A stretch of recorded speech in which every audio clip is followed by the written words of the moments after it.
Exercise 3.1 का question number 1। Aftab tales his daughter. Aftab tales his daughter मतलब of course Aftab उसका father है। Aftab tales his daughter 7 years ago I was 7 times as old as you were then। हम पहले line ये पढ़ दी है। सबसे पहले हर भी क्वेश्चन में अगर ये एज वाला क्वेश्चन है, वन थिंग रिमेंबर, हर बार ये बात याद रखना कि हमने उनकी सबसे पहले प्रेजेंट एजेस लेट करनी है। So let the present age of Aftab is equal to x and let the present age of daughter। Now present age daughter की क्या होगी? ऑफ कोर्स हम y लेट कर देंगे। सो ये हमने प्रेजेंट एजेस लेट कर लिए हैं which will help us to, मतलब हमें ये अप्रॉक्सीमेटली 7 टाइम्स मतलब 7 years ago 3 years बाद ऐसे एजेस लेट करने में आसान होगा। अकॉर्डिंग टू क्वेश्चन करेंगे ना। अकॉर्डिंग टू क्वेश्चन क्या है? 7 years ago। नो हमें ये पता लग रहा है कि 7 years ago का क्या मतलब है? 7 साल पीछे, मतलब उनकी एज में से 7 साल माइनस। यहाँ पे लिखेंगे 7 year ago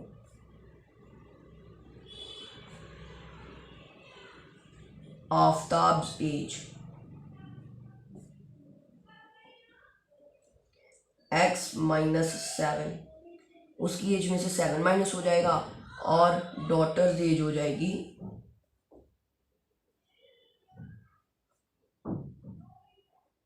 y -7।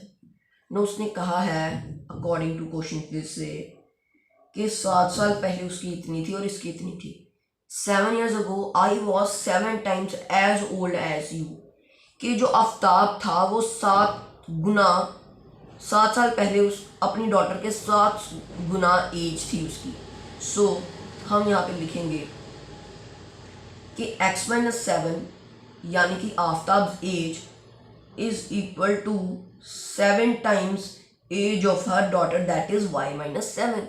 कि x -7 ये हमारी बन गई है इक्वेशन। नाउ इसको सॉल्व करते हैं। इसको पहले मल्टीप्लाई कर लेंगे। 7y minus 7 7 49। अब हम वेरिएबल टर्म्स को इधर और कांस्टेंट टर्म्स को उधर ले जाएंगे। ये हो जाएगा x -7y is equal to -49 plus 7 x -7y is equal to -42। ये हो गई हमारी फर्स्ट इक्वेशन। ये तो हमारी होगी फर्स्ट इक्वेशन। सो चलो अभी देखते हैं सेकंड इक्वेशन हमने कैसे लिखनी है। आगे था कि 3 years from now age of me will be 3 times of your age. Now हम लिखेंगे 3 year hence। पहले तो हमने 7 साल पहले की थी, अब 3 साल बाद मतलब अब ऐड होगी।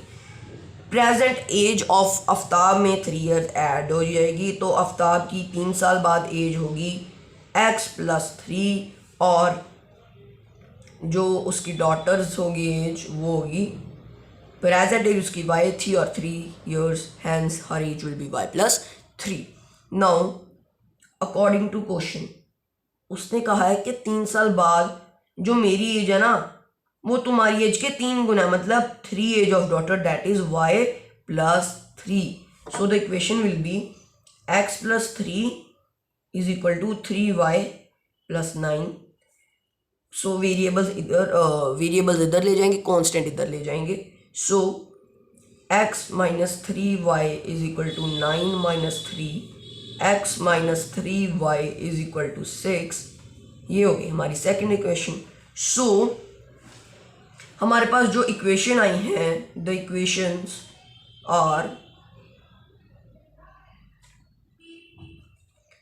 x -3y is equal to 6, ये थी सेकेंड, और जो फर्स्ट थी वो थी हमारी x -7y x minus 7y is equal to minus 42. This is first equation.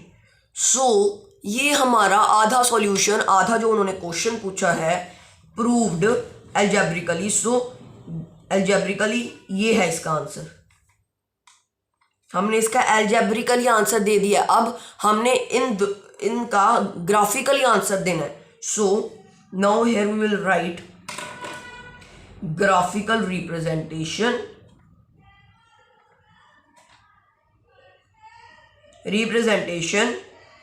of these equations now हमने ग्राफिकल तो रिप्रेजेंट करना है इन इक्वेशंस को. सो भाई ग्राफिकल रिप्रेजेंट करना है ना तो ग्राफ तो लेके आना ही पड़ेगा. 2 मिनट रुकना, मैं 5 मिनट में आया. सो 5 मिनट में ग्राफ लेके आया. तो हमने ग्राफिकल रिप्रेजेंटेशन करनी है. ग्राफिकल रिप्रेजेंट करने के लिए हम हर इक्वेशन में से x और y की दो वैल्यूज़ निकालेंगे जिससे हमारी लाइंस तैयार होंगी ग्राफ के लिए. सो सबसे पहले फ्रॉम हम इक्वेशन 1 यूज़ करेंगे. फ्रॉम इक्वेशन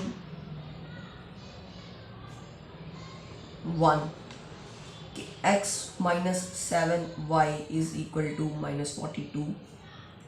पुट मतलब यहाँ पे x कर लेते हैं minus 42 प्लस 7y.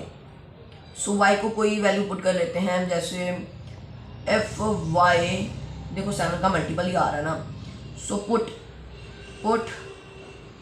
y की वैल्यू हम भरेंगे 6 भरेंगे तो 42, हाँ 6 भर के देखते हैं. So x is equal to minus 42 plus 7, 6y की वैल्यू 6, मतलब x is equal to minus 42 plus 42 cutting x is equal to 0. And now in here we will see. Now इसके लिए हम एक और वैल्यू निकालेंगे x और y की. सो यहाँ पे let y is equal to 7. ठीक है. So x is equal to minus 42 plus 7 into 7, x is equal to minus 42 plus 49, x is equal to minus 7. ठीक है. So let's make the table. Now table बनाएंगे. So ये हमने एक वैसे table draw कर लिया है x और y की. जब हमारे पास यहाँ पे हम देख सकते हैं कि जब हमने y6 लिया, यहाँ पे साथ में हम वैल्यू भरेंगे. जब हमने y6 लिया तो हमारे पास x आ गया 0 and when we took y is equal to 7 then हमारे पास x आ गया -7. सो अब ये पहली इक्वेशन का ग्राफ हो गया. अब सेकंड इक्वेशन का ग्राफ देखेंगे हम. सो फ्रॉम इक्वेशन 2 ठीक है. सो इक्वेशन 2 में से हम देखेंगे क्या है. इक्वेशन 2 में आ रहा है सॉल्यूशन. नो हमारे पास थी second equation x minus 3y is equal to 6 और x is equal to 6 plus 3y हो जाएगी. सो यहाँ पे हम y की कोई अच्छी सी वैल्यू भरते हैं. देखो अगर हम y में 1 भी भरते हैं ना तो x की, अगर y 1 होगा तो x की 6 प्लस 3 9 बहुत बड़ी वैल्यू आ रही है. So let's put the value of y in minus, negative में भरते हैं. सो अगर y की वैल्यू हम भरते हैं -1, so it will be x is equal to 6 plus 3 minus 1, मतलब x is equal to 6 plus minus 3.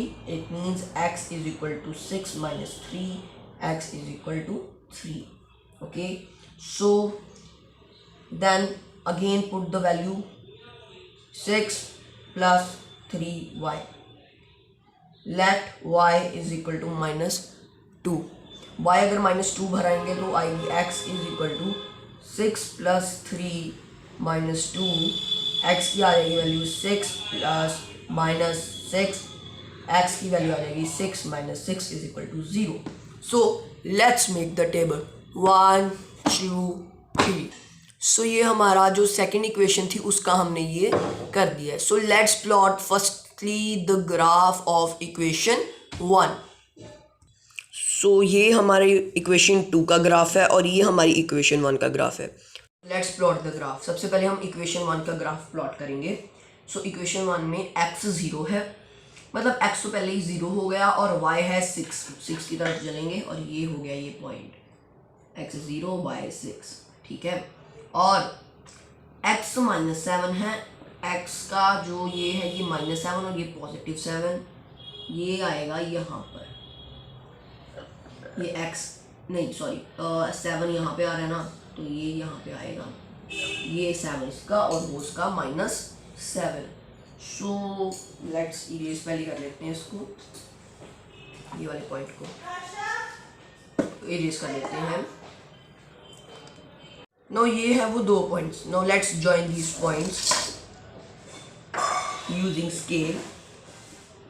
Graph के मामले में हमें कभी भी फ्री हैंड यूज नहीं करना चाहिए, क्योंकि ग्राफ में बहुत ही एग्जैक्ट वैल्यू होती है, कई बार बहुत ही एग्जैक्ट ही आती है, कभी ये तुक्का नहीं लगता, एग्जैक्ट ही आता है। सो इसके मामले में आप ध्यान रखें। इक्वेशन 2 में x 0 है और y -2 है, तो ये यहाँ पे आएगा, और बाद में x 3 है और y -1 है, तो ये यहाँ पे आएगा। एक बार चेक कर लेते हैं, -2 -1, यस।